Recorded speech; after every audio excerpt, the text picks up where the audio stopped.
The leash sat coiled on the folding table like a piece of old rope someone had forgotten to throw away. Braided leather, worn smooth at the handle, the brass clip so tarnished it had gone the color of a bruise. Beside it, a ceramic water bowl, chipped at the rim, and a dog already sitting, already still, already watching everything with amber eyes that moved like slow searchlights across the crowded training ground. The dog's name was Colt, and the man holding the other end of that battered leash was 71 years old. His name was Edmund Hauer. He wore a canvas barn jacket that had been washed so many times the elbows had gone pale. No insignia, no patches. A green feed store cap pulled low over a face that looked like it had been left out in a few decades of weather and didn't particularly mind. He had driven 3 hours that morning from a farm outside Cookeville, Tennessee, arriving before anyone else, parking his truck at the far end of the lot, waiting in the cab with a thermos of black coffee and his dog until the academy gates opened. Nobody had invited him exactly. His grandson had. And that distinction, in about 45 minutes, was going to matter. The Knox County Police Academy's K-9 certification trials were held twice a year on a Tuesday in late October, when the air had that particular cold edge that keeps dogs sharp and handlers honest. The training ground was a converted military reserve facility outside Knoxville, 60 acres of concrete pads, obstacle courses, a mock urban village with plywood storefronts and hollow doors, and a long, flat field at the back where the scent discrimination runs were staged. A chain-link fence ran the perimeter, yellow and black signage, the smell of motor oil and cut grass and the faint animal musk of a dozen working dogs who had already run their morning trials. 32 handlers had completed the standard certification course by noon. And they were good, most of them young, a few in their mid-30s, all of them with purpose-bred Belgian Malinois or Dutch Shepherds worth between $8,000 and $12,000, dogs that had been trained by professionals, documented bloodlines, GPS tracking harnesses, the whole architecture of modern law enforcement K-9 work spread out on the grass like a catalog. And then there was Colt. Colt was a German shepherd, black and tan, going gray at the muzzle, one ear that never quite stood up all the way after a training accident 12 years ago. 11 years old. In human terms, older than most of the handlers in this field. He moved the way old athletes move when they're not trying yet. Carefully, without waste, each step placed with the kind of precision that doesn't look like precision until something goes wrong and you notice nothing went wrong. The lead trainer's name was Marcus Doyle. He was 34, built like a middleweight, and had run the Knox County K-9 program for 6 years. He had credentials, 2 national placements in K-9 trials, a podcast. He saw Edmund and Colt from across the field and crossed the grass with the brisk tolerance of a man who had already decided what he was looking at. "Sir." He stopped 6 feet away, looked at the leash, looked at the dog, looked at the man. "This is a certified professional training trial, not a public demonstration." Edmund tilted his head slightly and said, "My grandson's in your unit. He said you were running the advanced discrimination scenario this afternoon, and that observers were permitted." Doyle's jaw moved once. "Observers, sure. But that dog isn't on the entry list. I thought I might ask about that." Edmund didn't raise his voice. He had the measured quietness of someone who has spent a long time in environments where raising your voice gets people killed. "I understand if the answer is no." One of the younger handlers, a kid named Rivera with a fresh-pressed uniform and a Malinois that was practically vibrating beside him, laughed from 20 feet away. Short, open, unashamed. "That dog's older than my dad's first car." A couple of others grinned.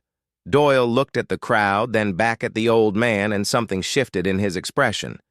Not cruelty, but the particular condescension that has convinced itself it's doing a favor. "Tell you what, you can run the discrimination scenario with the group. We'll time it the same. But when your dog comes in last, that's the result. A pause.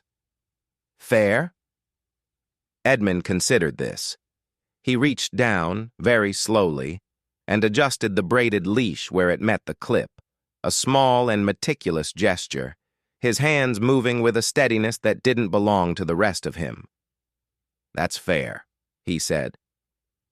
Colt watched Doyle the entire time, and never blinked. The advanced scent discrimination scenario was the centerpiece of the afternoon. It was the exercise that separated the good handlers from the exceptional ones, and it had been modified this year to include a layer of complexity that had caused two of the morning's handlers to scratch rather than fail in public. The setup ran across the full mock urban village, a grid of 9 buildings, each containing decoy scent sources, engine grease, gunpowder residue, commercial dog treats, decomposing organic material, and a single hidden target, a sealed evidence bag containing a very small quantity of TATP precursor compounds, the chemical signature of improvised explosive material. The bag had been placed by an external evaluator. Not even Doyle knew exactly where it was. The buildings were numbered. The clock started when the handler released the dog. Maximum time allowed, 12 minutes. The record, set that morning by Rivera's Malinois, was 4 minutes and 17 seconds. The handlers ran in the order posted on the board. Edmund Hauer was last. He stood at the far end of the field while the others ran, watching without expression, one hand resting on Colt's neck. He wasn't watching the dogs. He was watching the wind. You could tell because he wasn't looking at the village. He was looking at the long grass at the field's edge, the way it bent and steadied and bent again in slow pulses, reading the air movement with the attention of a man who had learned very early that the wind is the first thing that kills you and the last thing that saves you. Twice he closed his eyes completely, stood like that for 15 or 20 seconds with the October air moving over him, his lips pressed together, some internal calculation running. Rivera came and stood nearby during one of these moments, not quite brave enough to say something out loud. He watched the old man's stillness with an expression caught somewhere between mockery and unease. Colt's good ear rotated toward Rivera and stayed there. A long, weighing assessment. Then rotated away, back to the village. One by one, the teams ran. The results were posted on a whiteboard by a timekeeper stationed at the edge of the course. Times ranged from 4:17 up to 9:52. 3 handlers failed to locate the target within the window. 1 dog false indicated on the gunpowder decoy in Building 6, a mistake that triggered a quiet but pointed debrief from Doyle. The crowd around the course had grown through the afternoon. Academy staff, other handlers, a few evaluators from the Tennessee Law Enforcement Training Academy who had driven down to observe. Maybe 60 people along the fence line. Some sitting on the hoods of trucks. The mood was warm, collegial, the comfortable, good feeling of professionals who have all performed well. And then Edmund Hauer walked to the start line with Colt. Doyle stood 10 feet to his left with a stopwatch. Rivera was behind him with 2 other handlers, arms folded, the Malinois sitting between Rivera's feet looking well-fed and expensive. Edmund crouched down. He did this slowly, his knees taking a moment to agree to the plan, and he put both hands on either side of Colt's gray-muzzled face. He didn't say anything. He looked at the dog. The dog looked at him. The amber eyes were steady and deep and full of the kind of specific intelligence that some dogs develop when they've spent a decade in close proximity to one person and learned all the frequencies of that person's breathing. He stood back up, unclipped the leash. Doyle started the stopwatch. Go. Colt didn't move like a young dog.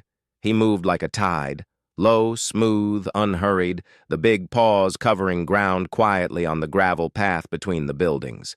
His nose dropped once, lifted, and the good ear locked forward like a radio dish acquiring a signal. He paused at the entrance of the village for 4 seconds, exactly 4, and then turned left, away from the first cluster of buildings, moving toward the back of the grid. "He's going the wrong way." The voice came from somewhere along the fence, not unkind, just certain. Colt moved through the narrow lane between buildings for